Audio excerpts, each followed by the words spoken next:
Criminal Justice Work Fellow here, so I'm a lawyer and I focus on helping people who are chronically ill and have to go between these various programs. But today I'm just going to be doing the first part of the training, and I really like doing this training, and I look forward to going through it with everybody.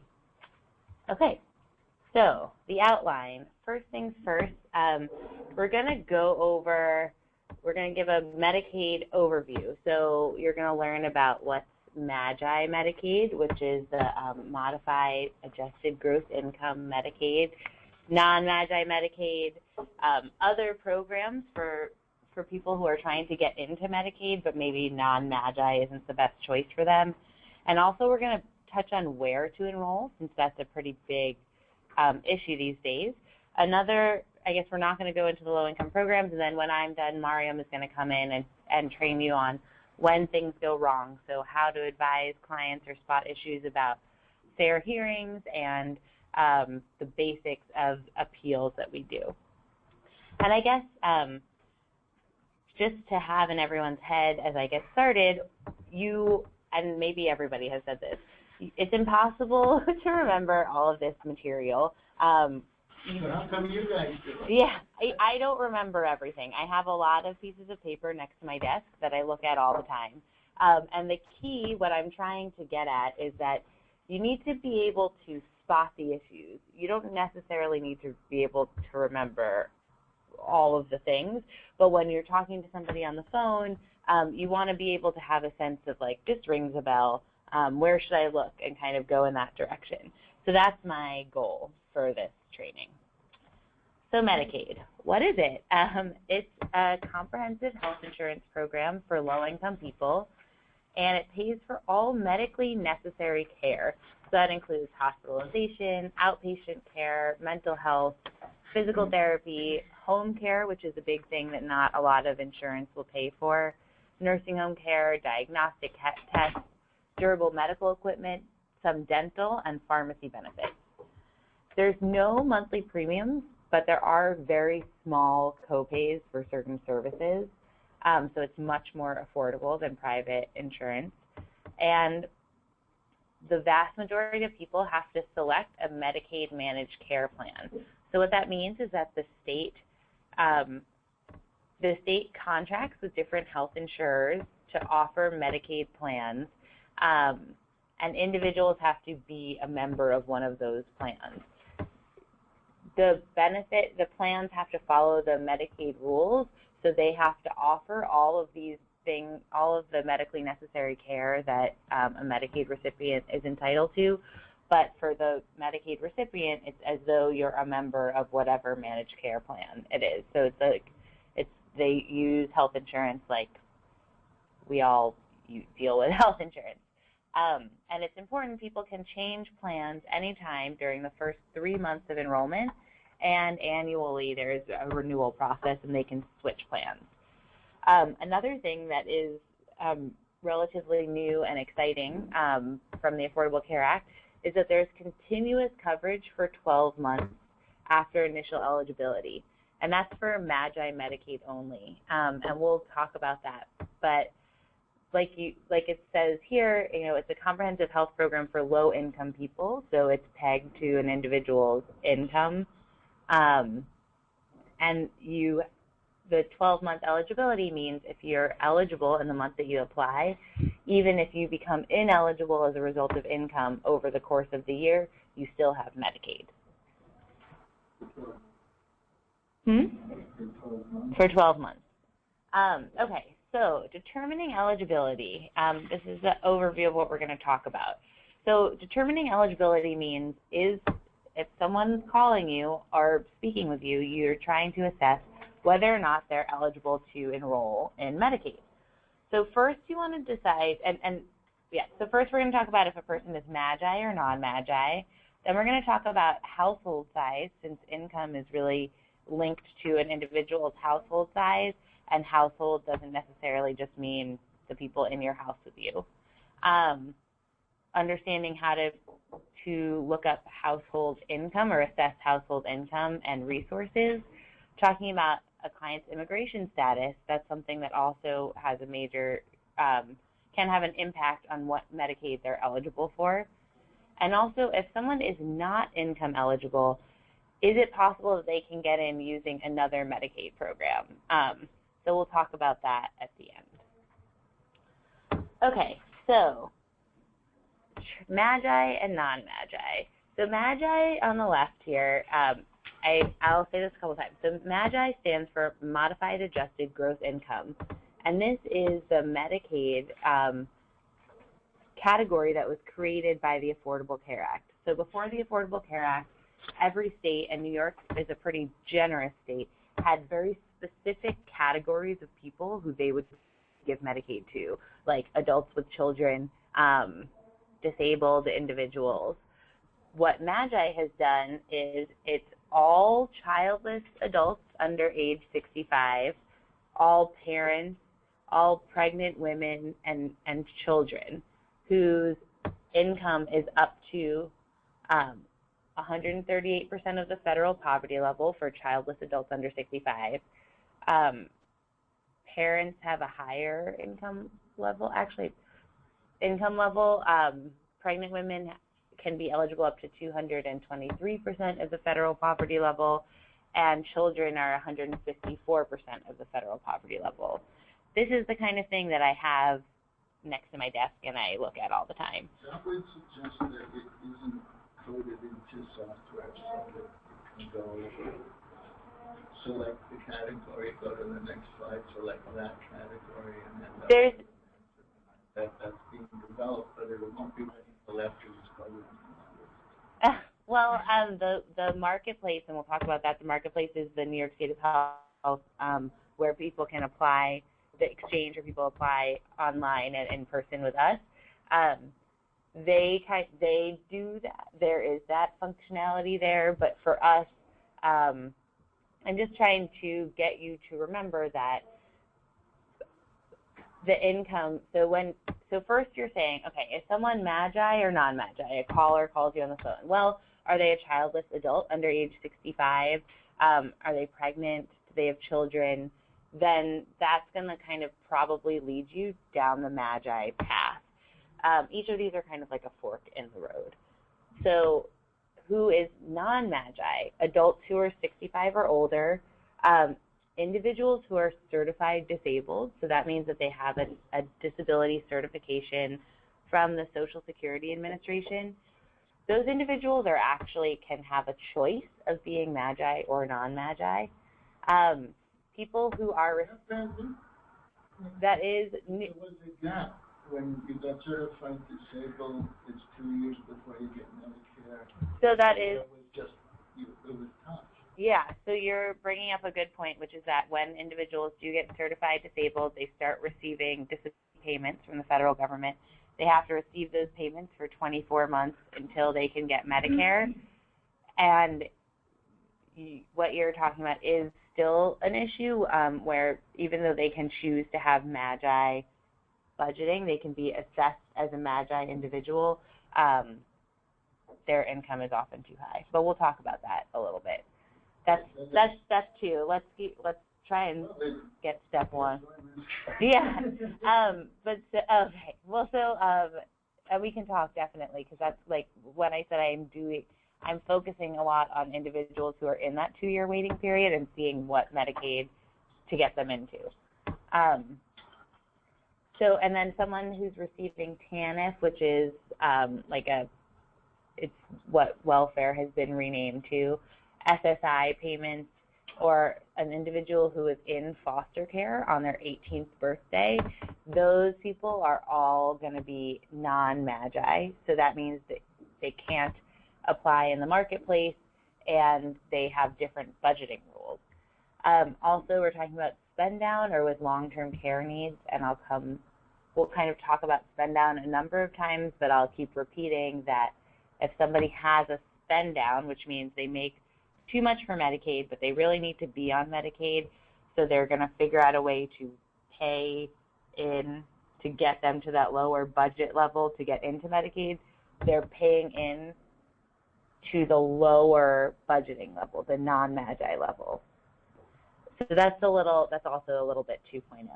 But in the beginning, it's important to know when someone approaches you, you're putting them in your head, you're asking them questions to see which road they go down, the Magi road or the non-Magi road. If it's the non-Magi road, you see that the income level is much lower, so 83% of the federal poverty level, as opposed to the 138 or above on the Magi side. Another difference is that if you're in the Magi world, there's no resource test, meaning you can own a home and have $1 million in the bank, but if that $1 million if you're not receiving income off that $1 million if the income off that money is less than 138% of the federal poverty level, you can be in Medicaid. Whereas on the non-Magi side, there is a resource test that we'll talk about that prohibits you from doing that. Another thing on the Magi side, we're talking about household size. So I mentioned that when you're trying to assess someone's income, you need to first understand how many people are in their household.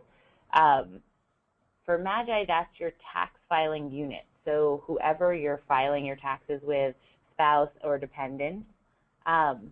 For non-Magi, it's really only one or two. It's either the individual or the individual and sometimes their spouse, just depending on a complicated analysis of the spouse's income. For immigration status, it's the same if you're a citizen or of sufficient status. So sufficient status means something that's called PRU-call, a person residing under color of law, and that can be if someone is applying for an immigration status but they're in a waiting period. So the government knows that they're here and they're not in deportation proceedings, they're PRU-call and can apply for Medicaid. For both Magi and non-Magi, you need to be a New York State resident, and that the residency test is just that you you reside here, you intend to remain. So you could have come to New York yesterday, but you don't have a plan to leave. You're a New York State resident. So now the benefits. So even though both Magi and non-Magi, both are routes into getting Medicaid, there are a little bit different benefits. The most important different benefit is that in Magi, you can't get institutional long-term care, so you can't be in a nursing home through Magi, whereas through non-Magi, Medicaid will pay for that. So it's kind of confusing, but it helps me that part of the reason I think policy-wise that non-Magi is so much harder to get into is that the people in it need to use a lot of services.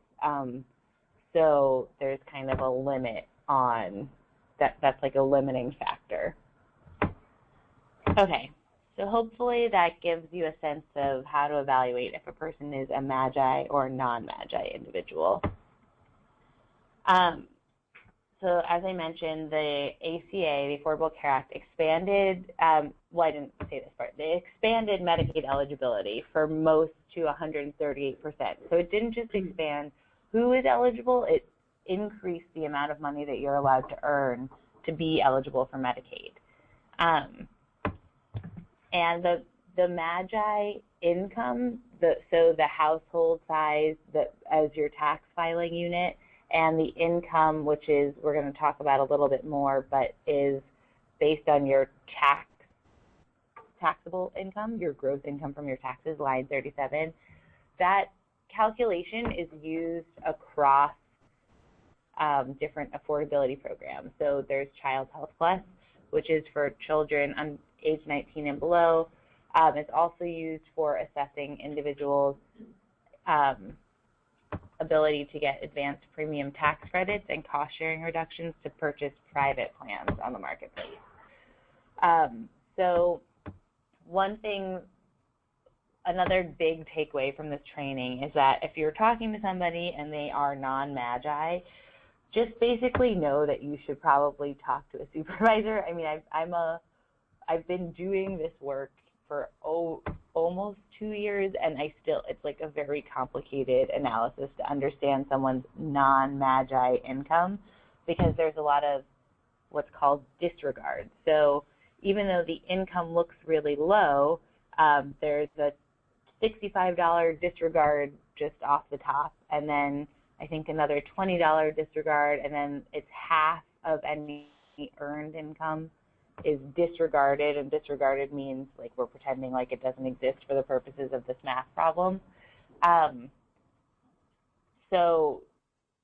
Whereas MAGI income is just what's your gross what's your gross income. There's a couple of deductions. They're all on the first line of your taxes. It's a little bit of an easier understanding. There's also rules in non-MAGI about like where the income comes from, stuff like that. So all this to say, non-MAGI alarm bells should be going off, and you should be trying to get help from somebody. It was a little bit. It is related definitely to taxes. So this is the poverty level chart for 2015 enrollments. This is another thing that I have next to my desk and I look at 1,000 times a day. So just to give an example, so this is what we use for MAGI Medicaid. So let's say we have a family, someone calls you and they say they're having a family size of 2. And that means that they and their spouse file together, they file taxes together, and they don't have any children. So to assess what they're eligible for, you want to get a sense from them of what their monthly income is, and then find their monthly income along the second, where it says 2. So peg them on that line, and then wherever they line up, wherever you find them, look up. And you want to know if it's Medicaid eligible, or if maybe they're eligible to receive advanced premium tax credits, which I think you've talked about or will talk about, which are to help you purchase a private insurance plan. So this chart will be ever present in your life. Okay, so here's an example. Steve is 67. He lives with his 53-year-old wife, Pam. She's not disabled. They have no children. Are they eligible for MAGI or non-MAGI Medicaid? What do people think?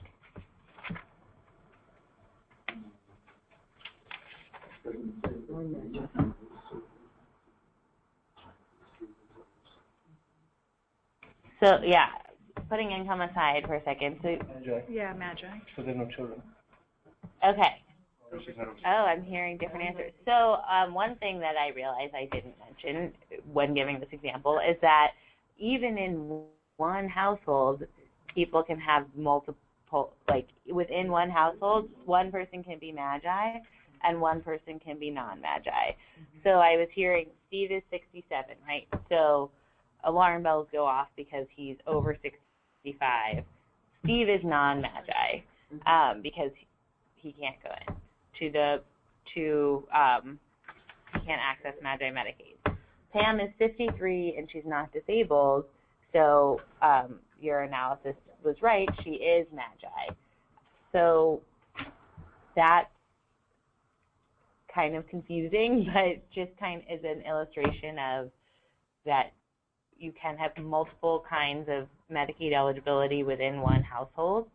And yeah, just to complicate things a little further, Pam, when we were talking about the chart, if you're looking at if she's what her household size is, her household size would still be 2, because if she and her husband file taxes together, even though he is non-MAGI. So he helps her become eligible for Medicaid, but he cannot get Medicaid in the same way. So, right, there's the answer. Okay, so non-MAGI Medicaid. So the chart this is the equivalent of the chart I just showed you with the federal poverty levels. This is the chart that we use for non-MAGI individuals.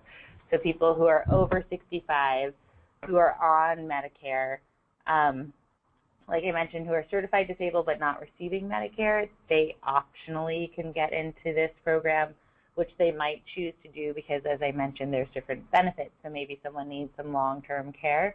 They're going to want to be a non-MAGI Medicaid, even if they could qualify for MAGI Medicaid.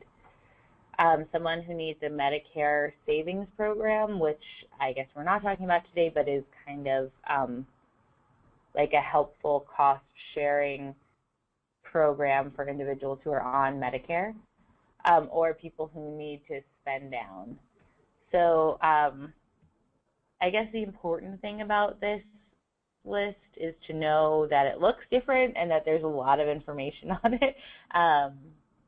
So yeah, these are the old Medicaid rules from before the Affordable Care Act, but as you see, they still are ever present in our daily life, and for some people, that's their only way to get onto Medicaid. Okay, so thinking through household size a little bit more. In MAGI land, a household is defined as your tax filing unit with some exceptions. So all individuals who are claimed as a dependent on a taxpayer's tax return will be included in determining that taxpayer's family size. So dependents can be older. Someone can be living, their mother could be living with them and they claim the mother as a dependent. Well then, if they're claimed as a dependent, they're in the household size. Children over the age of 18 could be claimed as dependents. The dependency rules are not based on age, they're based on support. And I should mention that you don't need to, even though a lot of things we do are very related to taxes, we're really never offering tax advice. We're not tax experts. We're really just trying to ask questions to assess what individuals have already decided, not to help them decide who should be in their household. So why does household size matter? There's different rules for determining who's in the household and how to count them for Medicaid eligibility. So there's even some slight differences within the marketplace. So even though the same person could be, or the same household could be, they're MAGI eligible theoretically depending on their income, but they also could be eligible for tax credits. We don't know yet. We're trying to assess. There's some slight differences. A main difference is that in Medicaid, there are people who don't expect to file tax returns or be claimed as a dependent, but are in the household, they might still be allowed to be counted as a household size because, to complicate things even further, you might have such low income that you're eligible for Medicaid and you don't have to file your taxes. So evaluating the tax filing rules is a little amiss. Also, a big difference between a marketplace household where you could be applying for tax credits and a Medicaid household through the marketplace, pregnant women are counted as 2, or if the woman is carrying twins, 3. So the household size expands for a pregnant woman for Medicaid purposes, but not for tax credit purposes. So just a weird conundrum. It's a weird rule, but basically it's just, if someone's telling you they're pregnant and you're helping assess them for if they might be Medicaid eligible, that's something to keep in mind. Okay, so here's another example. Oh, and I did this, I again didn't fix this example because I used too many names. But okay, so Michael, his husband, and their daughters, Allison and Nina, all live in the same house and are uninsured. What it says Alex is really Allison. So Allison is a 23-year-old graduate student, and Nina is a 15-year-old high school student. Also, Grandma moved in when Grandpa died and is on Social Security. So they're all applying for health insurance. How many households are there, and what are their sizes? And we can talk this through together. If anyone has any ideas.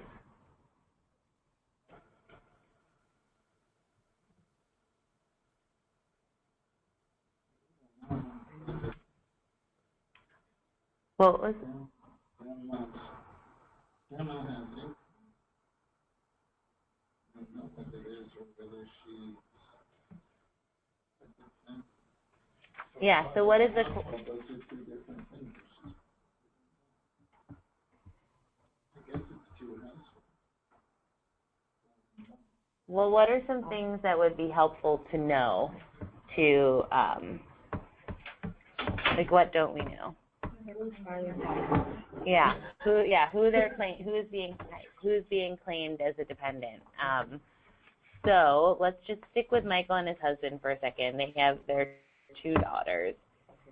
So Nina's 15. That's a household of 4. But so Nina's 15. So we can probably safely assume she's being claimed as a dependent. But Allison/Alex is 23. She's a graduate student, so we don't know what her situation is. So you really have to ask specifically, are you claiming Allison on your taxes as a dependent? There's no age limit for claiming somebody else? There is no age limit for claiming someone. The rule, and I don't remember the exact income rule, but it's about whether the person filing, who is claiming the person as a dependent, if they provide that dependent with it's like something like more than half of their expenses. So that's the rule. Now, we're never helping someone figure out whether that's a good idea for them or whether they should claim someone as a dependent. But we would, if Michael called, we would ask him, are you claiming Allison as a dependent? Similarly, I think I was hearing that you want to know if Grandma is being claimed as a dependent. And we don't know the answer to that, but I think that because we're saying that she's on Social Security, maybe she is not because she's receiving her own income. And also for Grandma, even if she is claimed as a dependent, is she Magi or non-Magi? Non-Magi. So what did we learn about a quirk of the non-Magi household size? Yeah, it's 1 or 2. So even if Grandma is a dependent, for her own household size, for her understanding if she's eligible for Medicaid, she's probably just going to be a household size of 1 because she has no spouse. Okay, so, right, this is the answer. This is what we just talked about. And Allison, it might be good for her to be her own household if she's not claimed as a dependent, because probably she doesn't, as a graduate student, oftentimes that even if you do receive income, that income is not taxable, so she might be eligible for Medicaid. Okay, so Magi Medicaid income, what is it? And I've been kind of talking about this a little bit. So it's adjusted gross income plus excluded foreign income plus tax-exempt interest plus any non-taxable Social Security benefits that a person is receiving. The reality is that for the vast majority of people on the phone, when you're assessing them for whether they may or may not be Magi Medicaid eligible, we're never promising anyone anything because we don't get to make the decisions anyway. We're just kind of trying to get a sense of what they are eligible for. Most people aren't going to have this many complications to understanding what their income is. But there are some exceptions to think about. One is, like I mentioned, scholarship or fellowship income. Some of that is not taxable, so even though it seems like income to the person, they will probably know whether or not it's taxable. Also, some kinds of income people receive who are American Indians. Also, lump sum income. So this is a little bit of a confusing quirk of Medicaid law and rules. So if you if a person calls and they tell you, you know, I have no money, like I don't have any income, you know, maybe they're working towards getting certified disabled, but they haven't been yet.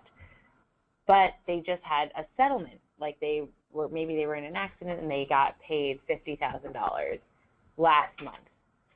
For Medicaid purposes, if they were paid that money last month, that is not income in this month. It's now a resource. Last month it was income, so that they had to apply, they would have to report that income.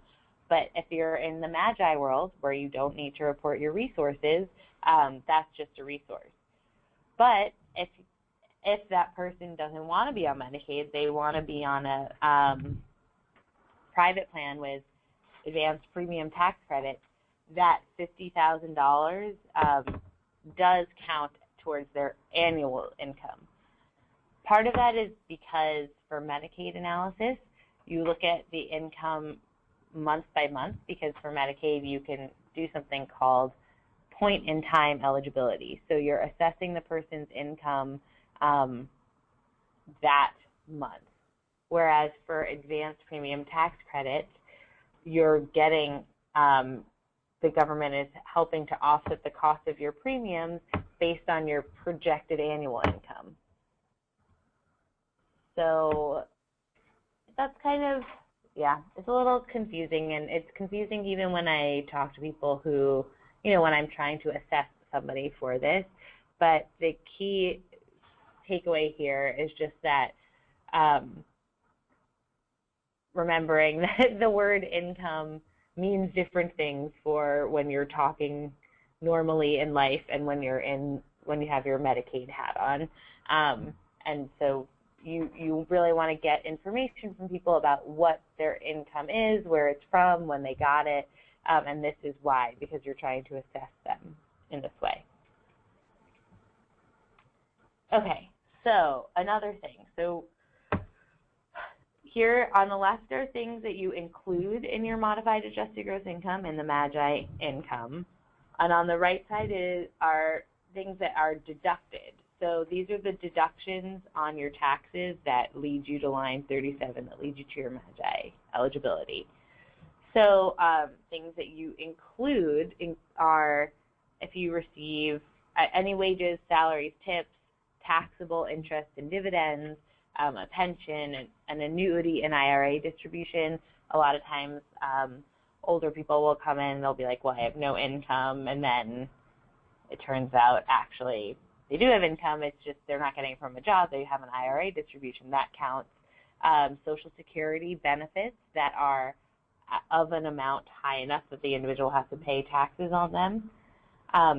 Unemployment compensation, if someone has applied for unemployment and started receiving it, that counts towards their income. Also, alimony received, and any rental real estate properties or royalties. On the other side, what are you deducting? What are you taking out of their income analysis? If a person receives child support, that's not counted. If a person is deducting their student loan interest or any tuition and fees, if they have IRA deductions, if they're paying alimony, or if there's a lot of self-employment expenses. So if someone calls the helpline and says that they're a freelancer, that's going to complicate the analysis a lot, because oftentimes freelancers don't even know what their income is until they've done their taxes, because there's so many deductions that they're allowed to take. Also, any pre-tax contributions. That's not something I've ever talked to anybody about, but it is true. Okay, annual or current. As I was saying, so for premium tax credits and cost-sharing reductions, these are the benefits that an individual can get from the government to reduce the cost of purchasing a private plan. You use your projected annual income. For Medicaid eligibility, a person can choose whether they want to use their projected annual income or if they want to base it on their current income of this month, which is what's called plan time.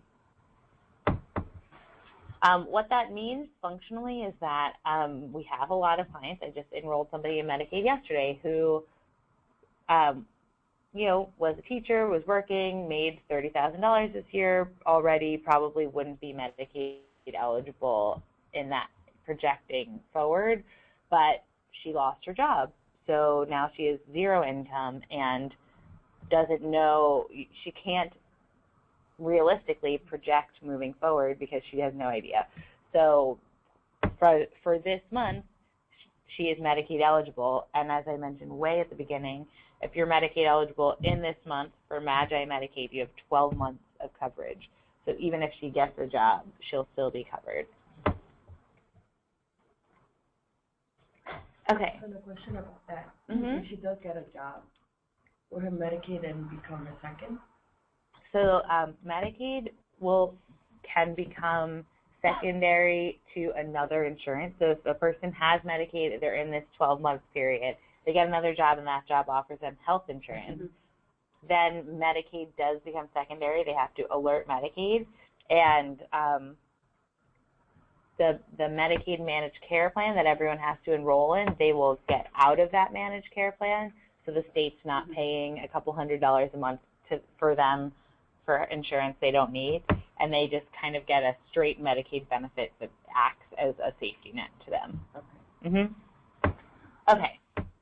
So, example. Jen is a recently divorced mom with kids.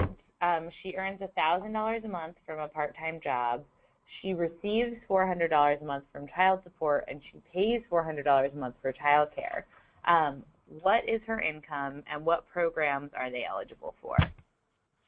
So first, why don't we talk through what her income is? Just to make sure I understand this, she can deduct from her $1,000 a month child support she receives? Yeah.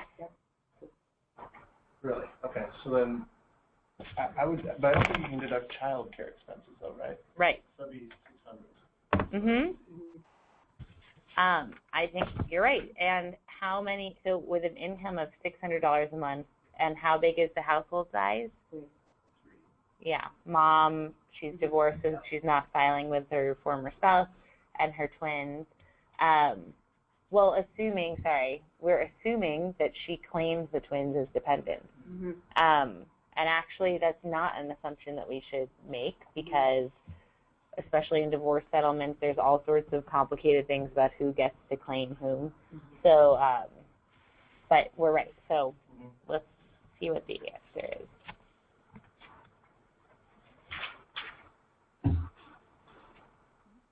I think that's the way I just did this slide wrong. I think we didn't, okay. It's $600. You're right, you're subtracting the child support. One thing, though, from this case example, other than the bad math that we did, so we put in that Jen pays $400 a month for child care, and as you said, you're right, that doesn't really matter, right? It doesn't matter what she pays, but that's going to seem to people who call and are looking for Medicaid. People are always telling me all the time, like, but I pay for this and I pay for that, and how can they count this? Well, it's part of your income, and income goes towards expenses, and that's what the government has decided. Yeah. One thing I want to make sure I understand. I think usually when you receive child support payments, having never received one, it's included as like a separate line item in figuring out your total taxable income, right? Like you don't subtract it from her wages from her job, but you subtract that from her total income. No, it's a deduction. Well, it's a deduction. So, like for example, like if she makes $1,000 per month from a part-time job, and she gets $400 per month from child support, wouldn't her total income be $1,400 from when she would then deduct the child support? Oh yeah, wait, that's why I counted your. So we didn't do the math wrong. I'm just not counting it up. Yes, sorry. Yes, you're totally right. That's important. Okay, so that's why this is correct. Okay, so it's $1,000 of work income and $400 of child support. I'm sorry, it's not a subtraction. You're totally right. It's just it's like a disregard. It's not included, so it's like in parentheses. So you don't add it or subtract it. It's just like basically crossed out. So it should just be included. It's a modified adjusted gross income. It's just on the slide before. It's just. I think that was where the issue came from, because it seems like you deduct it, but it doesn't mention that you include that as part of your, it's like slide 16. And on the left, oh. you see right here? On the left, I think include should be child support. I like that would just be included. Like, well, it is so it's kind of, right. So basically, it's deducted in that if someone was listing everything they received and you added it all up, then you were like, okay, where is all of this from? And then you would subtract it. So it's a... So now it all makes sense. Yeah. Okay, thank you for clarifying. You can't just like subtract child support. Like it's like... It's not, right. It's not that you want to like, and this kind of goes towards something that we all strive for when you're working on the helpline. And I'm just assuming that I know not everyone is going to be working on the helpline or dealing with clients, but just the importance of intake, right? So the importance of understanding someone's income situation and writing the notes out clearly, because if you make a mistake like I just did and you're like, you subtract it, but you didn't explain in your notes what you mean, then that person might come into the office and they're like, wait, but I was told I was going to be in Medicaid eligible. And it's like, I don't know why we thought that. But if you write it all out, you can help. We always check each other's work and kind of work collaboratively. We do ask for people's tax returns sometimes. A tax return, when we enroll people here, we're really acting as a conduit between them and the marketplace. So it's like a chance for someone to sit down and we help them enter in their information. And the tax return is required if the marketplace requires it. Like, it's helpful for us to get a picture of someone's income, but it's not always something that's required, and we are always kind of trying to find the balance between getting people to bring documents and not pushing people away because it's a barrier for them to come to find their tax return and maybe they don't need it. Does that make sense? Medicaid always demand it? And I know they don't, but they always can. They can, and we often do like follow. So just functionally on the marketplace system, you go through and like enter someone's information, and then at the end, before you receive a determination, before the marketplace does the assessment of what they might be eligible for, sometimes they say we need more proof. And in those cases, it's great if someone has their proof, but sometimes the proof isn't your tax return, especially because Medicaid is really about right now, and your tax return is about what you happened last year. So last year might have no bearing on your right now situation. And actually the marketplace has access to your tax returns from last year. So often you're trying to prove the difference between your last year's tax return and your current income. And you apply to the marketplace, but not to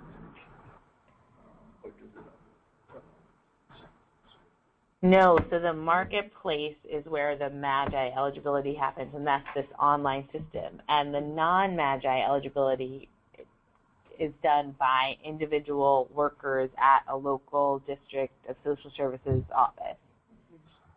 Yeah, for now. Okay, so determining eligibility in non-MAGI, and we kind of went through this a little bit when I was going through the differences between MAGI and non-MAGI, but just a reminder, so non-MAGI individuals are adults who are 65 or older, anyone who's receiving Medicare, and as I mentioned, if you are certified disabled and receive 24 months of disability payments, you become Medicare eligible. So there's plenty of younger than 65-year-olds on Medicare. People receiving government benefits like TANF, SSI payments, or they're in foster care on their 18th birthday, or they're currently in foster care. People who need to spend down or have long-term care needs. And again, their income levels are lower.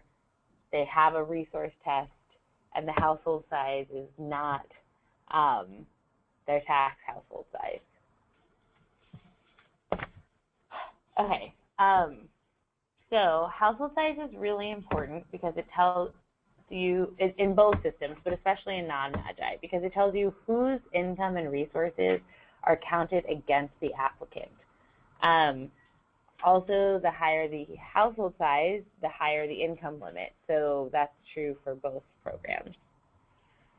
So non-Magi applicants, usually it's a household of 1 or 2. So, and that depends on assuming the applicant is married, if their spouse is disabled or what their spouse's income is. That's how you determine if it's 1 or 2.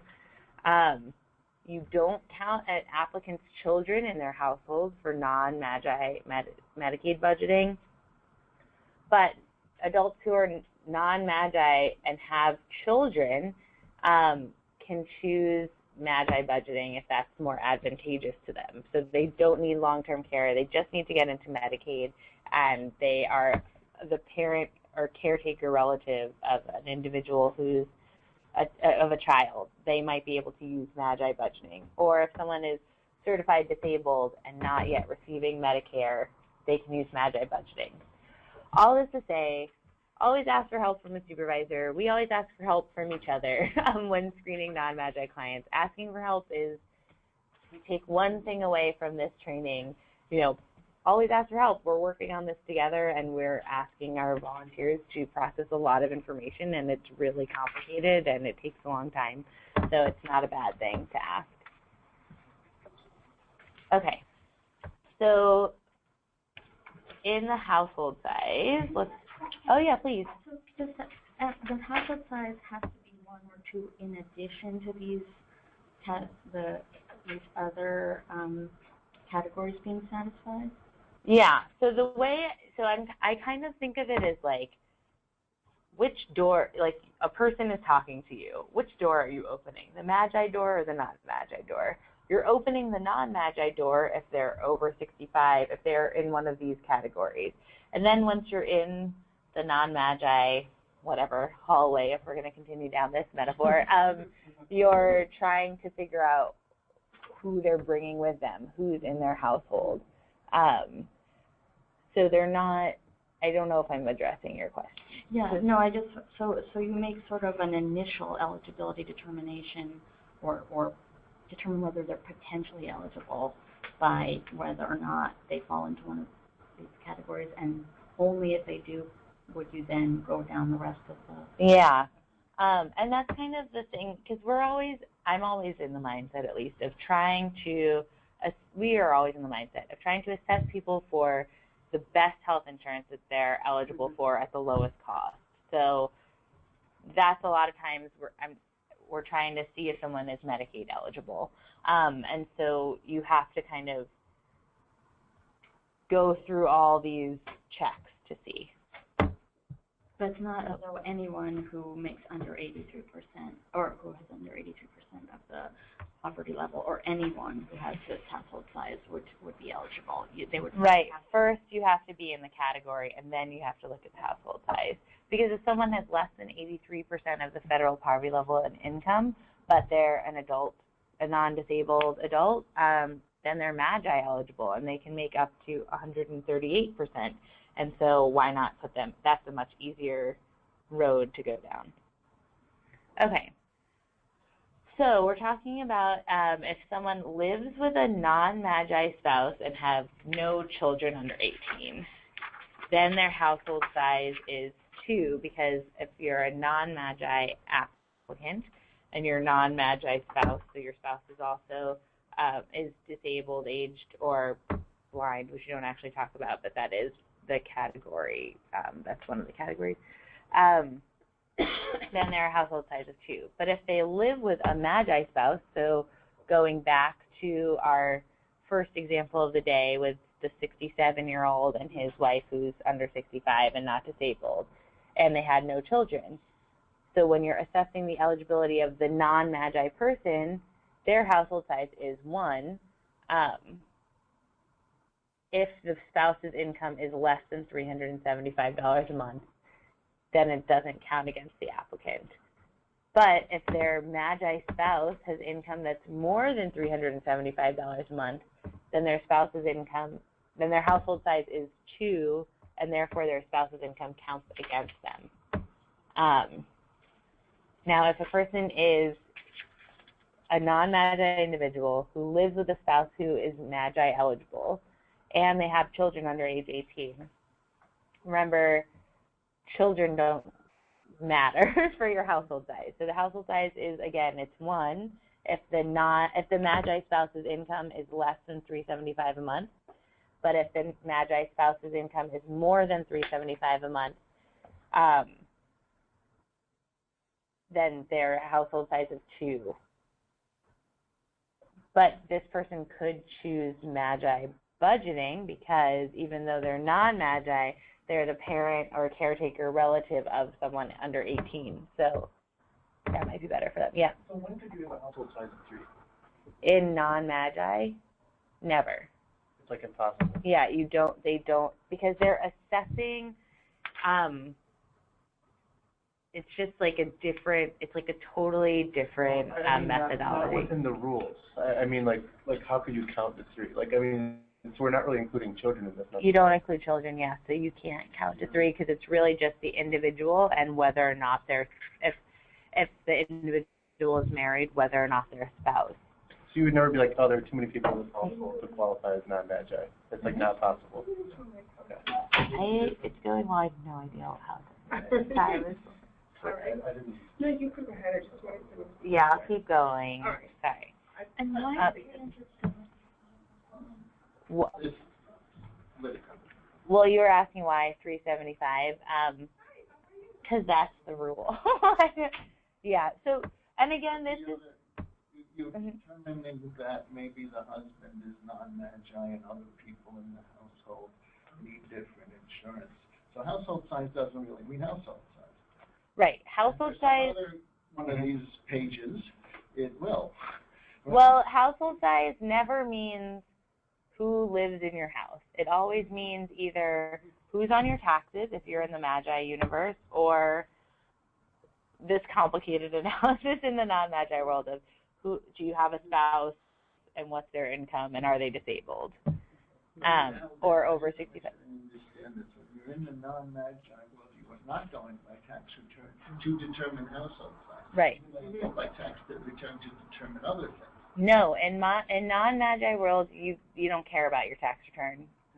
It has like the taxes have no real bearing. And one way to. In the sense that if it's in the non-Magi world, my job is to determine that it's in the non-Magi world, and other than that, it's your department. Yeah, that's basically it. And it's really that is basically it. And I don't want to confuse everyone. And I think that another way to think about it is the Magi world is part of this Medicaid expansion with the Affordable Care Act that has brought together a lot of systems. So there's this one marketplace system, and that marketplace talks to the IRS, and it communicates with Social Security, and it's like, so it kind of makes sense that would be in the tax world because that's how all the systems talk. Whereas non-Magi is at the local district, and it's just this.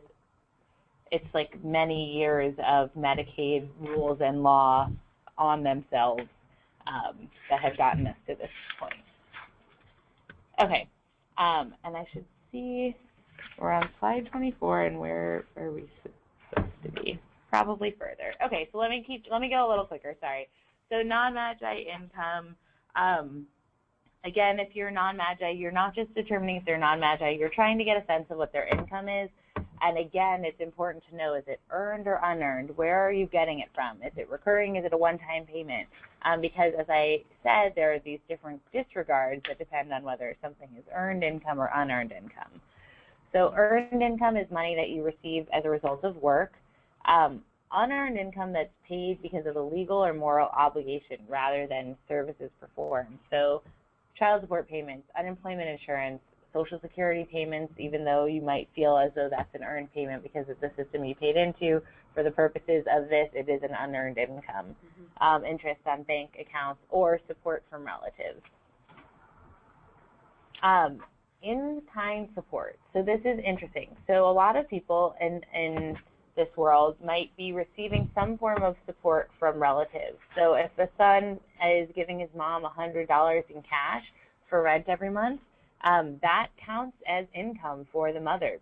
But if the son just writes a check to the landlord, that is in-kind income and doesn't count to the mother. So that is something to be thinking about when people are giving you their information. Again, income counts against a recipient, an applicant, in the month that it's received. There's also this analysis of if someone is paid weekly, it's not just tell me your weekly income, I'll multiply that by 4. You actually multiply it by 4.33. And if they're paid biweekly, it's 2.16. And the income is considered before taxes. And disregards, I think I've said this a lot of times actually at this point, but it's income that's not considered in whole or in part in determining eligibility for Medicaid. So these common disregards, the $20 of unearned income, the first $65 of earned income, then half of remaining earned income, any impairment-related work expenses, or if someone is paying health insurance premiums, they might be paying a Medicare premium. 1/3 of child support payments for a disabled or blind child from an absent parent. These are all things to think about. Resources. So we've been talking about income, but I've been saying that for a non-MAGI eligibility, you have to consider someone's resources. The resource test is only going to apply to non-MAGI applicants who are over the age of 18 or are seeking long-term care services. And resources are cash or any assets that are worth money that can be converted into cash. So bank accounts, life insurance, stocks, bonds, property that's not your primary residence, properties in other states, retirement accounts. And I said this before, but if income is not spent in the month it's received, it becomes a resource in the following month. But there's disregards for resources as well. For example, the home an applicant lives in is a disregard. It doesn't count as a resource. Someone's personal property, like their items in their home or their car. Okay, so John is 49 years old. He's disabled and has a long-term care need and needs health insurance. He's married to Fran, and his kids are all over 21. He has a beautiful co-op in New York overlooking Central Park. He also has a rental property in Italy. He has a car, very expensive furniture, and his wife has a 5-carat diamond ring. They both have a life insurance policy and have investment accounts such as stocks and bonds. What resources are we counting for John?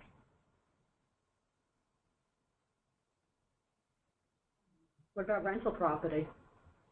Yeah, so maybe we should go through one by one and talk, and that's a good, so his co-op, do we think that that's a resource? No, because he lives there, right? And so, but his rental property in Italy, yes, that's a resource. What about his car? That's his only car now. Yeah, and what about his very expensive furniture? No. His wife's ring? No. What about their life insurance policy? Yes. Yeah, and stocks and bonds, Yes. what they're receiving from that, yeah.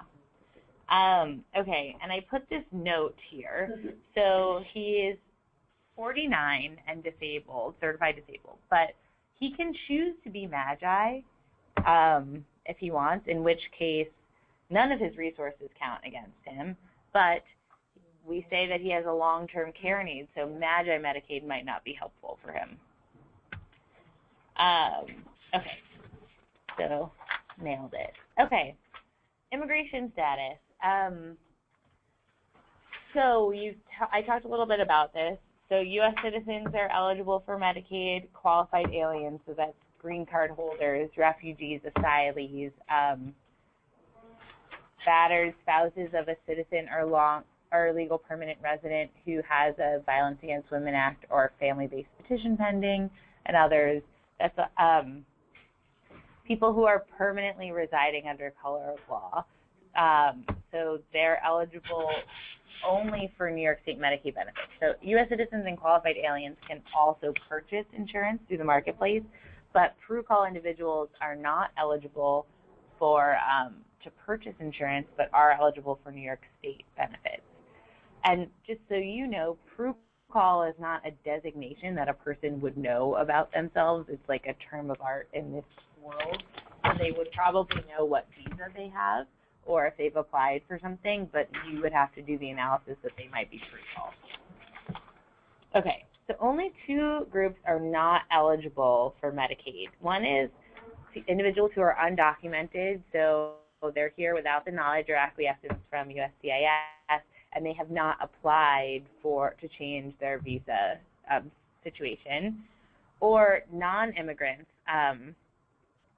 so people who are like students and tourists who aren't adjusting their status. Now, recently, the state's actually begun recognizing an exception for New York State residents. So it's actually a little confusing because someone who's a student might be eligible for Medicaid if they answer their residency questions to say they intend to stay here.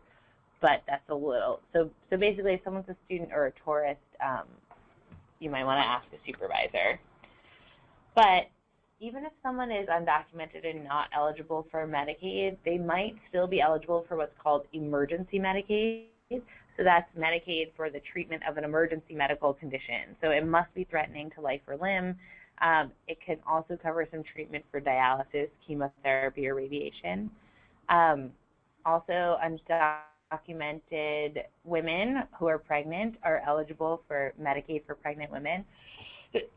So because the state has decided that they want everyone born here to be healthy, and to be healthy you need to have some access to medical coverage. Undocumented individuals are also eligible for Child Health Plus if they're a child under 19, so that's a different program that they'd be eligible for. Also, eligible for hospital financial assistance or charity care. So a lot of times people will call us because they've had some sort of accident and they're starting to receive bills from the hospital. Medicaid is one route to getting bills paid, but hospital financial assistance is another. So we're always trying to think about all the possible resources we can connect somebody to. Okay, so a family comes to you for help. They need health insurance. The parents overstayed their visitor's visa 10 years ago, and they've not had any further contact with USCIS. They have two children. One was born here, and one was not. So what would they potentially be eligible for based on their immigration status alone? So maybe we can start with the parents. What do we think their immigration status is?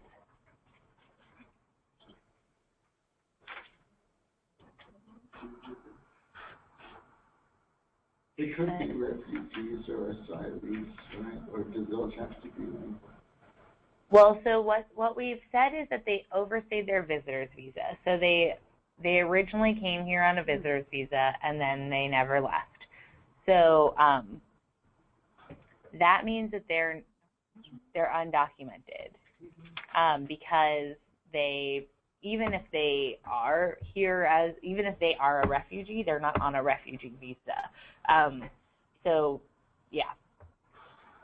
And they have two children. One was born in the U.S. and one wasn't. So the one who wasn't would be eligible for Child Health Plus, and the one who was could be eligible for Medicaid. And what about the parents? What do we think they're eligible for if they're undocumented? Medicaid, New York State.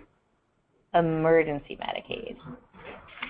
So, so these people who overstayed their visas, and it's important that they've had no further contact for USCIS.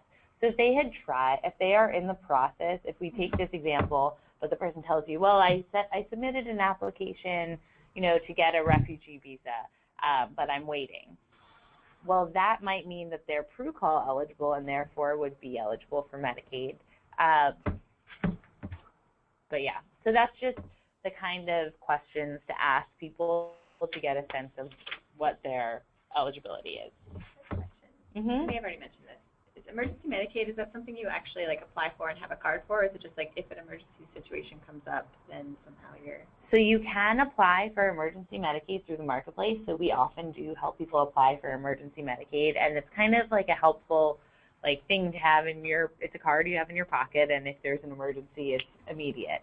But if you, you can apply for emergency Medicaid after the fact, so retroactive to the event. So, and that's traditionally how people were using it, but now that you can get it through the marketplace, more people are signing up proactively. Okay. Okay, so we're on to the residency. So applicants have to be New York State residents, and I sort of mentioned this before, but there's no minimum time limit to establish state residency. They just have to live here in New York and intend to remain. So Mary and her 3 children moved back to New York from Florida 2 days ago. They've not found an apartment yet, but they are staying with a friend. But they're, yeah. Do they meet the residency requirement for New York's coverage options? What do we think? Yeah. Yeah. It would depend on their intent? Yeah, it would depend on their intent. Yeah, I guess we didn't really say explicitly that they intend to remain, but we said that they moved back to New York, so. Okay. Yeah, it doesn't matter. You don't have to show a lease or anything. Okay, so other programs for non-Magi. So we talked a lot about Magi and non-Magi, but then there are still people who might really need Medicaid but don't really fit into either of those categories. So one is the Medicaid Excess Income Program, or the Spend Down, which I mentioned a little. The Spend Down is always vexing for us to figure out how you're spending down, but the thing to keep in mind is that if somebody really needs Medicaid services, even if their income is higher, they might have this option if they're disabled or have children to spend down to the non-Magi Medicaid level. And everything is a little confusing because it's like all words that have a lot of different meanings, but you don't necessarily you can spend down by literally giving the state money to pay for your premium like a private plan, but you can also spend down by using bills that you have either paid or have incurred to meet your spend down. So basically, if you have a client who you're getting a lot of, who's calling and they have a lot of issues, but they don't meet you're like helping them through, and you're like, it doesn't really seem like you're eligible for anything. They might still be eligible for the spend down, so you want to get a sense of their medical expenses. Then there's the Medicaid buy-in program for working people with disabilities, which is a great program for individuals who are under 65, are either certified disabled by the Social Security Administration or could be certified disabled by Medicaid, similar rules. The real thing is that you have to so this is another program that I tell clients all the time, this would be great for you. It's a Medicaid buy-in program for working people with disabilities. And they're like, well, I can't buy into anything and I can't work. But that's like just a poorly named system because the work requirement here is very minimal. Just a person has to be doing some kind of work for some kind of payment regularly. So we have a lot of clients who like water plants, or I've had a client who helped their neighbor like with her computer work once a month, and it got paid like $10. As long as you can document that you're doing work for someone. Mm-hmm. Now, the reason this is really good is that the income levels for the Medicaid buy-in program are much, much higher, and it does the non-Magi budgeting, so all the disregards for your earned and unearned income. So this is a way if someone is not fitting any of the molds, but they might be certified disabled, this could be good for them. I'm nearing the end. I'm nearing the end. And the Medicaid Cancer Treatment Program. So for individuals who are uninsured and are diagnosed with, I think it's breast and cervical cancer, and then there are some other cancers. It is specific to the kind of cancer that you have. Also, there are higher income limits, so you might be able to get into that program. Okay, yeah, so sorry, I guess I explained a lot on the first slide, but this is our more in-depth slide about the spend down. So parents, minor children, people with disabilities, or people who are over 65 can spend down their excess income, the income they have that's above the non-MAGI limit, to qualify for Medicaid coverage. So they can present paid or unpaid medical bills that equal the amount of that excess income to the Medicaid office each month, or they can pay that excess income directly to Medicaid each month. And the bill stuff is always confusing, but just good to know. And the buy-in program, right, so you have to be between the ages of 16 and 64. You have to have a disability as defined by the Social Security Administration, but oftentimes the process of getting certified disabled is long and arduous, so it is possible. There is a system through New York State Medicaid. You have to be engaged in some sort of paid work, and the income limits are higher, as you see here. And you apply for this at the local Department of Social Services. You cannot apply through the marketplace. Okay, and the Medicaid cancer treatment, so it's breast, cervical, colorectal, or prostate cancer. You can't be insured at the time of your application. There's no income and resource limit for breast and cervical cancer patients, but the colorectal and prostate cancer patients have to be under 65 and at or below 250% of the federal poverty level. And to get into this program, you complete an application with a New York State Department of Health Cancer Services Program agent. So there's a listing of them online. Okay, so where to apply. This is good for you to know both proactively when giving advice, and also if someone is calling with problems about their Medicaid, sometimes it's helpful to know, like, okay, where did you get it from? Because that helps us figure out where we're going to help you advocate. So the local social services district are in New York, that's HRA. That's for all non-MAGI Medicaid applicants, have to apply there. For this CSS, our Navigator Network, that's what we do here, and we have agencies across the state that help people enroll in the New York State of Health. So for Medicaid, for MAGI Medicaid, or for other private insurance.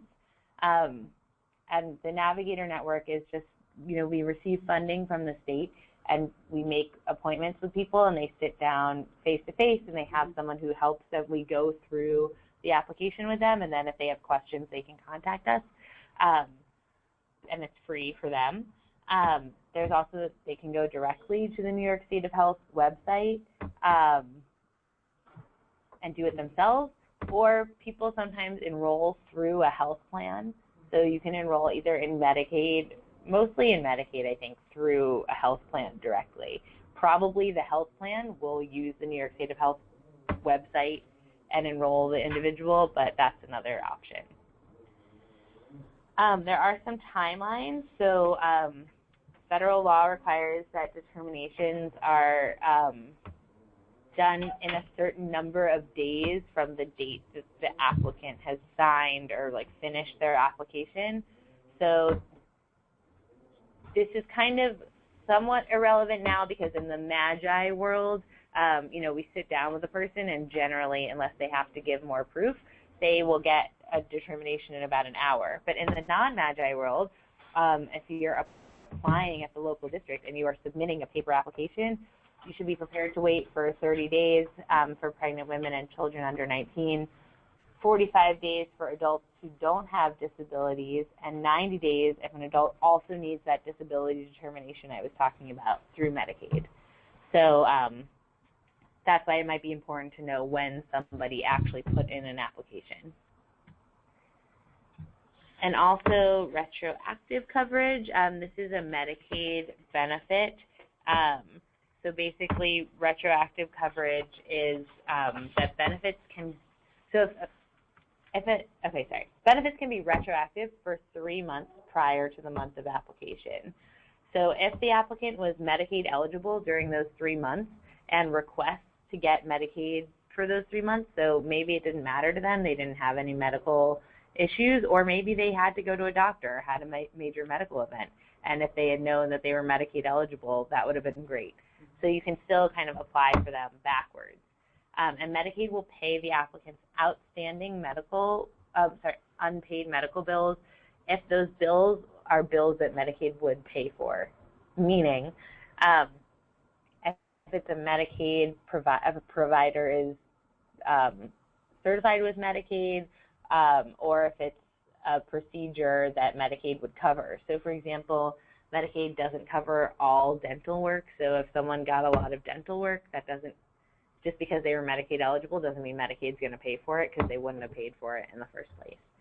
But it's important to know that Child Health Plus and Qualified Health Plans, the private plans, those are prospective coverage only. So you only are getting coverage moving forward. Medicaid is the only program where you can get coverage backwards. MA? MA is Medicaid. Sorry, too many acronyms. So that is it, I think, for my portion of, yes.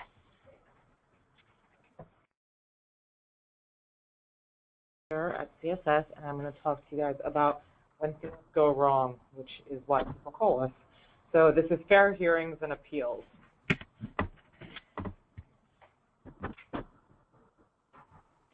I don't know how it works. Yeah. Oh, okay. All right, so when things go wrong. So when someone calls and they've been denied a service, they should always contact their health plan's member services department to get information on how to file a complaint, grievance, or an appeal. This is also really important because sometimes the notices that we get are incorrect. And so if you call the plan, they should be able to tell you what rights the member has. If someone calls, usually we offer to call the plan with them because a lot of times an advocate on the phone can get a lot more information quickly, or more quickly than a client would be able to get themselves. If the client isn't satisfied with whatever results they get, he or she can challenge the plan's decision internally through an appeal or an external review, and that's for all managed care products, or with a Medicaid fair hearing, and that's for Medicaid managed care. Okay, so we cannot always represent clients in their appeals. There are many reasons why we might not represent a client, because they don't send us all their documents, because we don't think it's a very strong appeal, because it's not appealable. You know, there's a lot of things.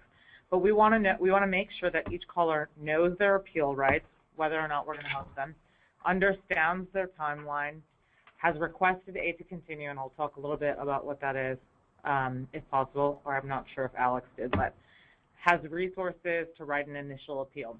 So generally, we don't help clients with their first-level internal appeals. We help them with second-level appeals and external appeals, but we have do-it-yourself kits to send clients to help them with their internal first-level appeals. And we also have do-it-yourself kits to help doctors write letters on behalf of clients. And we should also tell clients, we might not be able to help you write an appeal, but here's the information, or we might be able to help you, but send us your documents. We should never say, we're going to write an appeal for you, because we just don't know sometimes at the initial phone call. Okay, so fair hearing for Medicaid is a chance to tell an administrative law judge from O to DA why you think a decision about your case is wrong. Medicaid and Medicaid managed care enrollees have a right to a fair hearing for all sorts of reasons, when benefits have been reduced, denied, suspended, terminated, or denied exemption. This applies to authorization for Medicaid eligibility and access to plan benefits and services. So this is really important. Whenever a client calls who has Medicaid and they have any sort of complaints about any of these issues, you should always tell them about their fair hearing rights. Whether or not they decide to take them, you should always tell them that they have a right to a fair hearing. What does is that like Sorry? TDA, like the city? It's the Office of Temporary Disability Assistance, OTDA. Yeah, and I'll talk. I think there's another slide about it in the future. But it's just the office where fair hearings happen. And they have their own administrative law judges? Yes. They don't come from the pool like this is? No, yeah, they have their own administrative law judges. Okay. So aid to continue is the continuation of benefits until a fair hearing decision is issued. We should always tell clients about aid to continue. Applicants must meet 2 conditions. So Medicaid or the health plan wants to reduce, suspend, or terminate coverage, treatment, service, or covered benefits that the person is currently receiving, and that the individual must file a timely request for a fair hearing, so within 10 days of notice, or any time if no notice is received. So basically, a client will get a denial or a notice. They can request a fair hearing anytime. Anyone can request a fair hearing whenever they want. But in order to get aid to continue, you have to request a fair hearing within 10 days of getting this notice. So you call or email or whatever and ask for aid to continue as well as a fair hearing. But if you never get a notice, you can call and request a fair hearing and also request aid to continue. So we should always be telling clients about their rights to a fair hearing and their rights to aid to continue. And aid to continue is really important because a lot of times, people will get a notice that says we're reducing or suspending or terminating your coverage, but the person really, really needs their medical services, right? So there is a way for them to continue getting those benefits before they go to a fair hearing. Okay, so helpful resources, Project Fair. There's a help desk Monday through Friday from 12 to 3. It's at OTDA, so the Office of Temporary and Disability Assistance. It's in Brooklyn on Borum Place. The advocates at the help desk are trained to provide information about fair hearings, benefits, and community services, and offer referral services.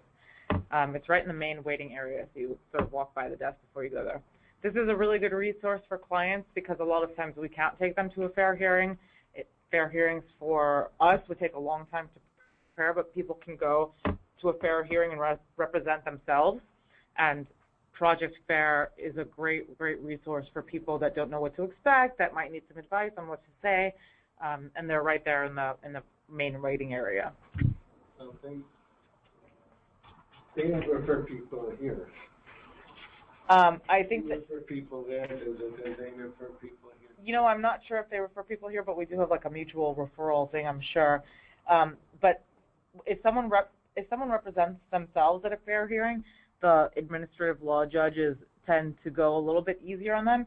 If we go on behalf of a person, there's a lot more work that goes into it, right? So we go when we have advance notice and when we've had a client for a while, and we do fair hearings, but we won't go to every fair hearing that we come across. Okay, so how does a client get a fair hearing? There's a request form, which is a PDF. There's an e-request form by fax, by telephone, by mail, in person, and that's only in New York City. You go to the OTDA office in Brooklyn. And outside of New York City, the person has to go to the local Department of Social Services, which is LDSS.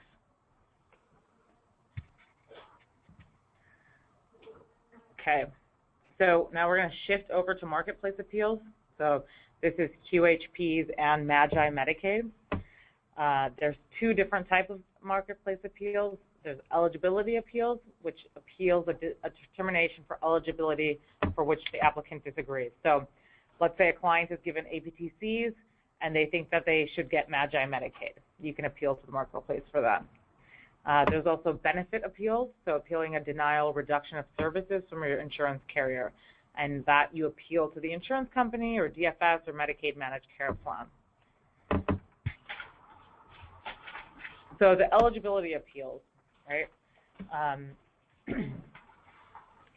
They review eligibility for Medicaid, just MAGI, so under 65, not disabled, CHIP, special enrollment periods, determinations for the amounts of APTCs, review for the level of CSRs, and whether the individual is qualified to enroll in a QHP.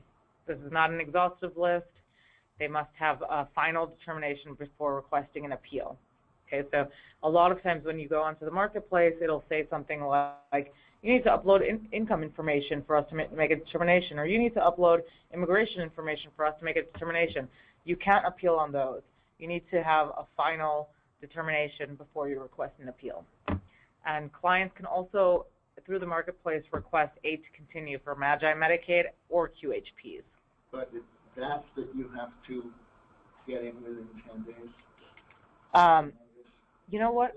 Well, it says 60 days to appeal, but I guess 10 days to keep to get aid to continue. I'm not sure on the marketplace what the timeline is, but I'll find out and I'll get back to you.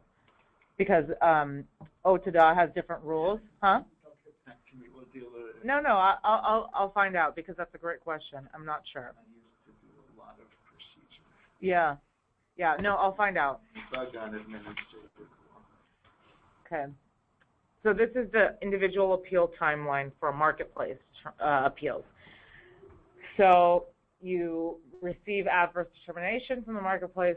You have 60 days to appeal. Your notice of hearing must arrive 15 days prior to the telephone hearing. So this is a telephone hearing. It's not in person. And then after you have the telephone hearing, they have 90 days to give you a written determination. So it's quite a long time from start to finish. Okay. The notice of decision will contain a written decision and the basis for the independent hearing officer's decision. An appeal involving APTCs, the notice will also contain information about appellant's right for HHS to review the decision, and the notice will contain information about the appellant's right to a state court review or an Article 78, which a state agency decision can be challenged. So an Article 78 is basically when you can go to court and say that a state agency made the wrong decision. It's a pretty high bar. We don't do a lot of Article 78s, but we should always tell people that they have the right to an Article 78. That's especially important when someone comes to us and they have a final decision from an external review. We can always say that they have a right to an Article 78. Like I said, And you do those here occasionally? we That's full-blown litigation.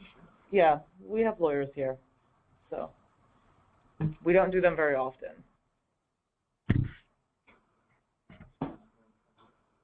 Okay. Other resolutions. Clients can enter the internal dispute resolution, so the IDR process with the marketplace by filing a complaint instead of an appeal.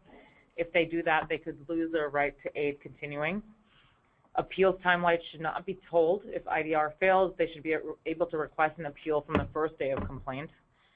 If the appellant decides to cancel the appeal for any reason, or the appeals unit determines the appeal is invalid, a notice of dismissal will be issued explaining why it was dismissed. And if the appellant misses their telephone hearing, a notice of dismissal will be issued explaining that they missed their telephone hearing.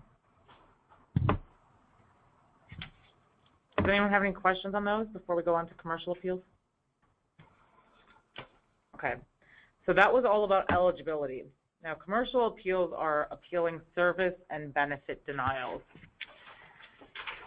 This is where it gets a little bit complicated. So there's two different types of plans. I know you guys have talked about this before, but I'm going to go over it again because it's really, really important to always get this information. There's self-insured plans, which are regulated by a federal law, and there's fully insured plans and individual plans that are regulated by New York state law. Self-insured plans are usually plans that, you know, someone in a union might have, government employees have them, someone that works at like a big company might have that has multi-state employees. Things like that are usually self-insured plans, but you can't always be sure. Mm-hmm. A fully insured plan and individual plans are covered by New York state law. Those are generally the plans we see, and all the plans on the marketplace are fully insured. So if someone says, I got Blue Cross from the marketplace, you automatically know it's fully insured. It's really important to know the difference because, you know, the rights that people have under those plans are different, right? So it's hard to advise someone if you don't know what type of plan they have.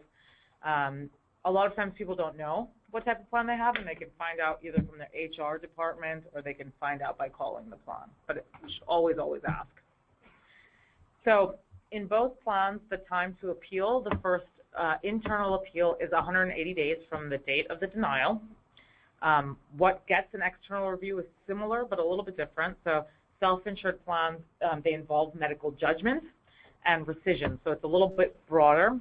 And fully insured plans, and I'll talk a little bit about what that stuff means, but fully insured plans, there's medical necessity, so a denial that says, we don't think that this service was medically necessary, a service that they consider experimental or investigational, or an out-of-network service. Sorry, this should actually not be out-of-network service, it's an out-of-network provider.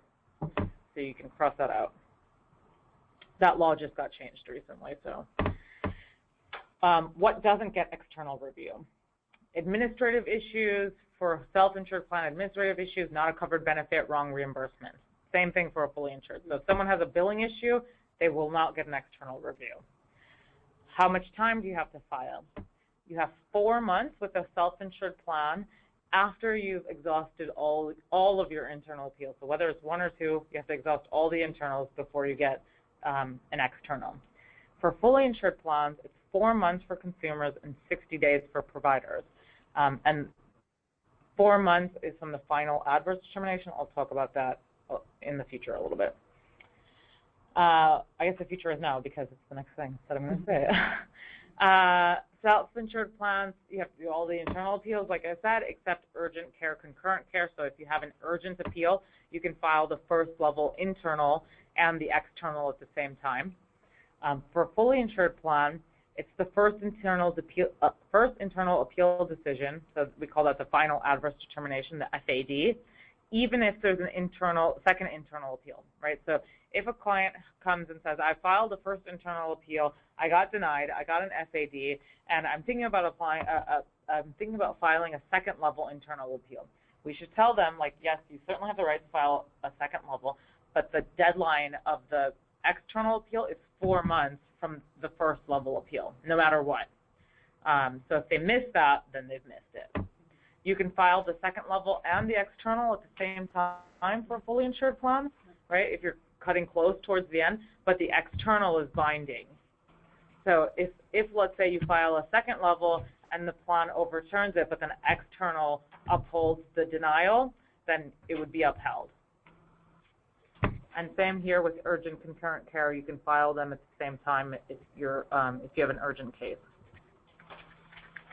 So the best place to learn about clients' rights to appeals are the denial notices and the summary plan description. The denial notices are required by law to give you your appeal rights, and they also have our phone number on it, which is how a lot of people call us. They say, you know, I got this denial, your phone number was on it, I'm calling you for help. The summary plan description is sometimes called the certificate of coverage or the benefits book. It has all the information. You can usually get it from HR or from the plan. There's some variety among plans, and this presentation only describes the minimum procedures required by law, so we have to have the documents before we give anyone information. You know, we can give them general information, but we should say, you know, this might be different according to your plan, so like send us your documents. What can be appealed internally? So internally, clients can appeal basically anything. Denials, reductions, terminations, failures to make a payment. It's really broad. It covers almost all payment problems. It includes denials based on medical judgment, denials based on non-medical issues. You can appeal anything pretty much on internal. So a first level internal appeal, plans must allow 180 days after the notice to appeal. Extensions are possible, but they're granted by the plan. Urgent appeals must be answered within 2 business days max upon receipt of necessary information, and it's 72 hours for self-insured plans. That's really important to know. Sometimes plans don't know that information. I called a plan once and I filed an internal expedited appeal, and they told me that they had 2 weeks to respond, and they didn't. They only had 2 days. So we should always know the rules so you can sort of argue with them a little bit if you need to. On request, enrollees or authorized representatives can get a summary plan description. So sometimes it's available from HR. Sometimes it's online when a person logs into their account. Diagnosis codes and treatment codes and meanings, copies of all documents, records, and other info relevant, and copies of call logs. They have the right to this stuff. It's almost impossible to get it. I've had we, us as an organization for years have been fighting to get this information.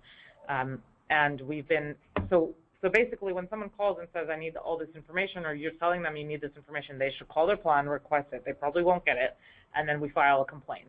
So you should file a complaint with the Department of Financial Services and file a complaint with the Attorney General's office so they realize that this is an issue, because clients are, they have the right to this information. It's really important information, and plans are just not providing it. So, yes, so our new actions are to file complaints. And they also have the right to appoint a representative to pursue the appeal. So we should tell clients to request information quickly. It takes time to get it, if they ever get it, which sometimes they don't. The second level internal appeal is optional for self-insured plans. Some plans have it and some plans don't. There's the same right to access plan documents, the same right to appoint a representative. If a plan has 2 levels of appeals, then it has less time to answer each appeal. So usually they have 60 days, but if there's 2 appeals, they only have 30 days to respond. And a note, reviewer of both appeal levels is a plan employee, which is important because they have a reason to deny. Okay. Does anyone have any questions about internal appeals before I move on? No? Okay. So external appeals for self-insured plans, when are they available? They're available, as I mentioned, after completion of internal appeals. So some plans it's 1 level and some plans it's 2 levels. And it's 4 months after the internal appeals to file an external review. They can file an external at the same time as the initial appeal if it's urgent. External review is only available for decisions involving medical judgment and cancellation of a plan, and that's only for self-insured plans. They're reviewed by a neutral, accredited, independent review organization, an IRO, that has medical expertise, and they're usually contracted by the plan. Some plans actually contract with CFS, which can get a little bit confusing, but the plan, it should say in the denial, who you can send the appeal to and how much time you have. Okay, for fully insured plans, so fully insured, again, is plans that are regulated by New York State law. They're available for the following types of denials: from medical necessity, and that includes appropriateness of the treatment, so let's say chemotherapy versus surgery for cancer, the healthcare setting, so inpatient versus outpatient, breast surgeon versus general surgeon, the level of care, so inpatient versus outpatient, and effectiveness. So, if you're taking physical therapy, have you plateaued? Are you not improving? They can cut off for that, and you can appeal on that basis. You're talking about cutting off short of the maximum in the contract? Sorry? Like physical therapy. They can cut it off short of the maximum Yes. in the contract? Yeah, because they're saying that no matter what you're doing, you've plateaued, it's not improving, so it's not medically necessary anymore. The contract allows for 20? Yeah. No matter what the doctor says? Yes, because their notices say something like, we're not commenting on, decisions made by you and your doctor. We're just saying that we don't think this is medically necessary. Okay. The second thing that you can appeal on in an external review for a fully insured plan is experimental investigational. So is a drug experimental for your illness? Is there evidence it works? The patient might get access to a rare disease treatment or clinical trial. In this case, the external is a little more difficult than medical necessity because you really need the doctor to be able to write a letter and give you medical journals that prove that it's not experimental and it's not investigational. And an out-of-network where there is no in-network provider with the same training or expertise. So for an HMO, you can get you can appeal based on the fact that you tried to get an in-network doctor, but you couldn't find one with the same training or expertise for whatever condition you had as someone out of network. Yeah. Because I had a situation, insurance situation. That's how I found out about this agency. And basically, what I did for myself was, and this is my background in healthcare for many, many years, was I had a situation with the out-of-network, there was no in-network provider. And the most important thing is to really, even though the client is very, very distressed or upset as I was myself, is to really sit down and really do homework on it and really show and document like clear points on this. Right. That you called Dr. So-and-so and spoke with so-and-so, and this is the services they provided. Right. And what would the detriment be to your health and self if you were to be serviced by this doctor, right, as opposed to being serviced by this doctor who's out of network, then showing the credentials and the benefits of this out-of-network provider. Right. And I had to call, like, in my situation, I had to call, like, at least 10 different doctors and everything else. And bottom line was, I put, all the points down, and believe it or not, it was overturned. Yeah. No, I believe it. I think Yeah, if you write the appeal well and you have a good argument, they'll overturn it a lot of the time. Yeah, that's great. But a lot of people just so distressed that they really don't want to do it or don't have the time. They're just so caught up in being distressed but it's just so important. And also to show the positive that by having this, out-of-network provider provide the care, what advantage it's going to be to yourself in the long run, and to also put in how economically, by going to this other provider, how it's going to save the insurance company money. Right. Whereas if you go with someone who's not, quote unquote, as qualified, in the end, they're not going to yield as positive results, and it's not going to be as cost effective. Right. So I put a lot of business jargon in there. Yeah. To show costs and savings. Right. And what the detriment would be. What would the danger be by not having this other provider that's much more qualified? Yeah, yeah. And I think what you said is really important.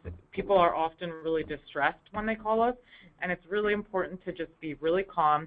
A lot of times people don't want to do external reviews because they've already been denied twice, and they don't understand that an external review is done by at the state or someone at an unbiased organization, whereas if they do an internal review, it's by someone who works at the plan, right?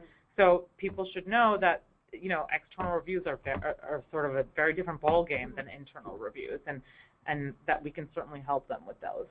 I would think on that issue, I'm surprised that issue comes up a lot in New York City because now aren't there always in-network providers who they can validly claim are adequate, but your doctor wants you to see that specialist? Not necessarily. It depends on what the service is. Sometimes there's stuff that, there's only a couple doctors in the country that do it. Or what happened, in my case, for example, was, which is interesting, and I knew this from all my years in healthcare, they wanted me to basically, quote unquote, drop down to a lower level of care. Right, like a general surgeon rather than a specialized surgeon. Exactly. Right. That's like an example. And that's when I had to get in and say, this is not going to happen. Right. So they want to make it more cost effective for themselves to drop you down. However, in the long run, it's going to cost them more money. Right. So you have to show them where it hits them in the pocket, basically. Okay. So external reviews, when are they available for fully insured plans? So after losing the first level appeal, plan will send a final adverse determination. Sometimes the letter will say it's a final adverse determination, sometimes it doesn't, but it's basically the denial they get for their first level internal appeal. And I think there's an example in the appendix. So enrollee has 4 months after the final adverse determination to file for external reviews, and the providers only have 60 days. If a plan allows a second level internal appeal, this does not extend the deadline for filing an external review. So it's still, no matter what, based on the first denial.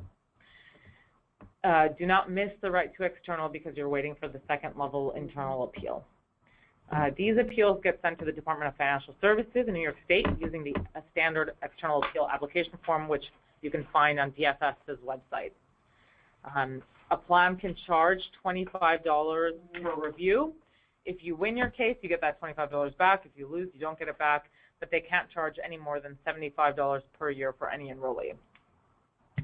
Interesting, because when I had mine done with Empire, they didn't charge anything. Yeah, some plans do and some plans don't. Okay, so here's a practice problem for an external review self-insured plan. Mary's self-insured plan does not include out-of-network benefits unless the needed service cannot effectively be provided in-network. Mary needs a special foot operation she thinks that no in-network doctors can perform effectively. The plan disagrees, and last week they sent a letter refusing Mary's request for an exemption that would allow her to go out of network. If she doesn't get the operation soon, Mary may never heal properly. What should she do? Urgent. Yeah, she should appeal. She should appeal. Since the decision whether the service can be provided involves medical judgment, she'll have the right to external review.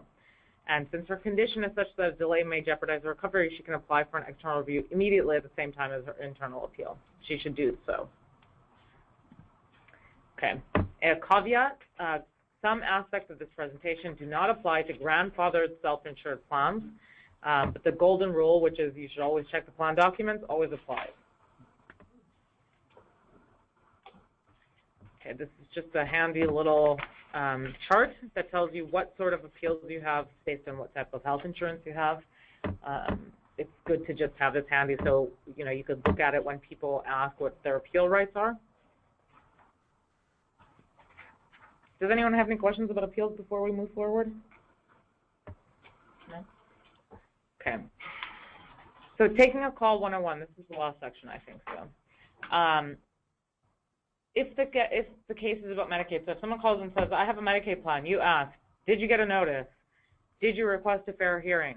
You should. You can cancel it if you want to. Did you get aid to continue? And did you request an evidence packet? So these are all things that you should ask when someone calls and they have a Medicaid issue.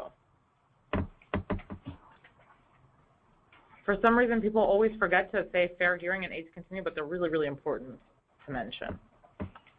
Okay. If a case is about a benefits appeal, we need to know, is the plan fully insured or self-insured?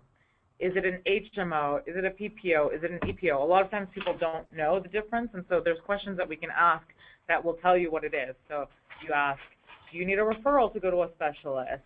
Do you have out-of-network benefits? Do you not need a referral, but you don't have out-of-network benefits? There's a way to find out. Sometimes the cards will say it. So that's really important because people have different rights based on what kind of plan they have. Is it public insurance or private insurance? Is it through your employer? What level appeal are you at? And keep in mind that doctors can do appeals on behalf of patients. So someone might not know that someone has filed an appeal on their behalf, one of their providers, but they got this final adverse determination and they don't know what it means or where it came from. It might be that their doctor had filed on their behalf, and that starts their timeline for an external. And we always offer to call insurance company with the client if the client doesn't know the answer to any of these questions. Okay, so Homer is really confused. He calls the helpline. He just got a denial in the mail for surgery that his doctor says he needs. He says his insurance company won't approve it, and he wants to know what he should do. Do we have enough information, and what questions should we ask? What do you guys think? What type of surgery? Insurance and surgical intervention. What type of surgery? Anything else? What's your pleasure? Mm-hmm. Is it an HMO? Right. I don't know anything. Right. Okay. So what was the reason for the denial? What are we fighting? Also, appeal rights differ for different types of denials. Is it medical necessity? Is it not a covered benefit? Is it experimental? Is it out of network? Is it a billing issue? What's going on? What level appeal is this? So we can figure out how many appeals he has left. Is it self-insured or fully insured? Because the timeline's different, and it doesn't say it, but also, is it an HMO? Is it a PPO? Is it an EPO? So he says, they said the surgery is not medically necessary, so automatically he'll have a right to external. He thinks it's his second level. He doesn't know. The doctor did it. Is it self-insured or fully insured? So his HR department says it's fully insured, so we know it's covered by New York State law, right? So our advice, in a fully insured plan, you have the right to an external appeal for denials of medical judgment.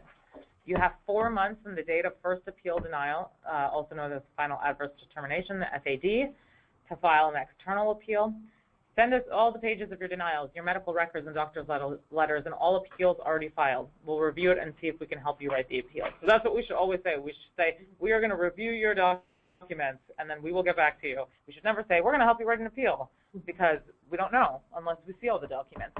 I actually recently wrote a checklist that I think that volunteers will start sending out that says all the documents that someone needs to send in order for us to even look at whether or not we can write an appeal, because a lot of times there just isn't enough medical records for us to go on. The doctor is totally unwilling to help, you know.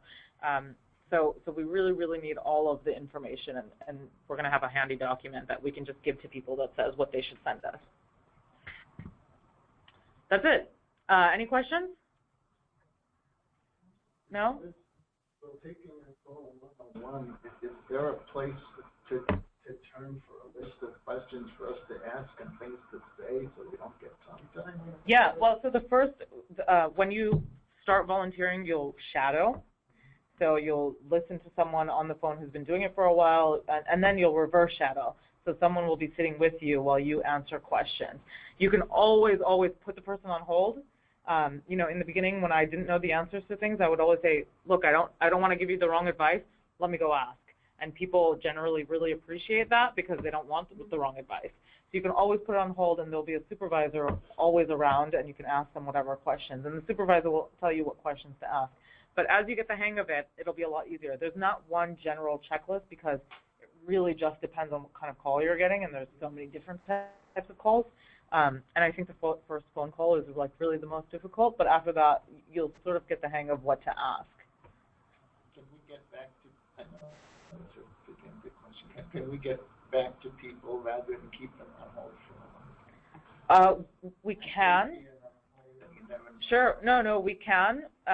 But it's better to keep them on hold because a lot of times when we call them back, they don't pick up, or, you know, yeah, it's sometimes a lot easier just to keep them on hold and just quickly go and ask the question, I found. You know, if someone can't wait on hold, they can't wait on hold, and we'll certainly call them back. We do follow-ups all the time. Right. But the trouble with follow-ups is sometimes they just won't answer the phone again. We've lost them. So once I answer the phone and talk to somebody, is to try to have that person stick with me, even though I'm not here every day, as opposed to just whoever answers their phone on a given day, like in a fact. It depends on what the case is, right? So if you get the case and you know that it's an appeal, what happens is you code the case, however you're going to code it. The supervisor looks at it and says, okay, this will definitely need follow-up. Someone will follow up, and it might get passed to a case handler, and then that person will take care of that case from there on out. What we usually want volunteers to do is be able to resolve the case as it comes in, right? So it comes in, you pick up the phone, you help that person, they have something really small they need answered, you can answer it, we close the case, right? If you can't close the case, it's not going to be up to you to follow up with it. Someone else will follow up with it, or someone else will get assigned it as a case. So you don't have to worry about, like, your clients when you leave here and, like, whether they're getting help. Like, there are layers of people following up on all of the cases. Any other questions? So next training is September 17th. I think that's Tuesday. I don't know what date that is. Tomorrow? Today's the 16th? Yeah, oh, my right. God. So from 9:30 to 12:30 p.m. Thank you guys so much. We really so appreciate our volunteers. They, like, make our organization run. It's amazing, really. So thank you very much for coming. And I'm always around, so you can always ask me questions if you need to. Thanks, guys. Thank you. Do I have Jonathan take it away? I think Priscilla will come back. Okay. I'm going to take some of these bananas. And you guys should take fruit and banana bread, these bagels.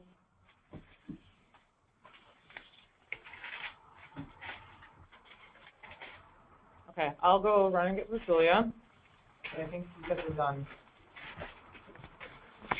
Thank you. Yeah, don't worry.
training went really quick. So it's paused. Great. So you just go over the test as soon as you're ready.